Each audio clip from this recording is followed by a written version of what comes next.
With US troops now out of Afghanistan, America is assessing its role in the country following the 9/11 attacks.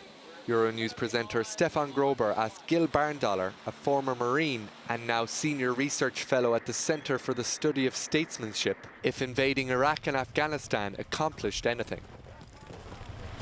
I think it's crystal clear that wasn't the best response to the attack. I don't think you can look at these wars now, 20 years after 9/11, and say they were anything but failures. The United States spent about $6.5 trillion, probably a lot more when it's all said and done. 7,000 American troops killed and hundreds of thousands of civilian deaths from these wars, and left, largely ruin in its wake. Afghanistan, the retreat from Afghanistan and withdrawal, I think was baked in and was predetermined years ago. The way it went down was obviously humiliating for the United States. But I think you can't look at these wars and think they were the best way to deal with a terrorist attack, however spectacular, on the United States. What do you make of the past 20 years of war that resulted in the Taliban regaining control just before the last US troops left the country last month?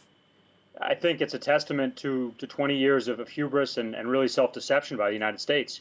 We went in with, initially at least, a pretty limited set of aims.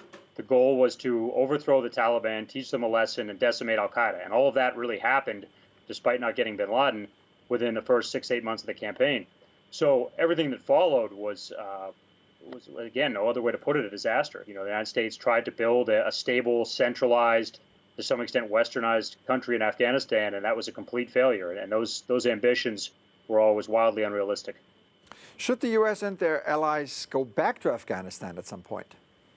No, I've actually written on this topic, but I think that the only reason to go back to Afghanistan is to strike at transnational terrorists that have both the intent and the capability to attack the United States. Short of that, there's no reason for U.S. troops to be in Afghanistan. We can, wring our hands and be justly horrified by a lot of things in Afghanistan that have happened to date and that are probably going to happen in the future in a Taliban-ruled Afghanistan. But none of those issues, as bad as they are, whether it's women's rights, minority rights, internal repression, none of those things are vital national interests of the United States. What should the fight against terrorism on U.S. soil concentrate from now on? Well, I think we need to protect the United States from the inside out. And I'm not calling by any stretch for a new Patriot Act or new infringements upon the civil liberties of Americans. That's been one of the worst things that came out of the reaction to 9/11 was the creeping surveillance of Americans and new police powers and a lack of accountability.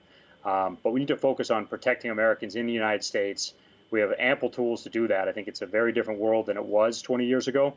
There's no reason to be going abroad in search of monsters to slay, to use an old phrase from American history from President John Quincy Adams.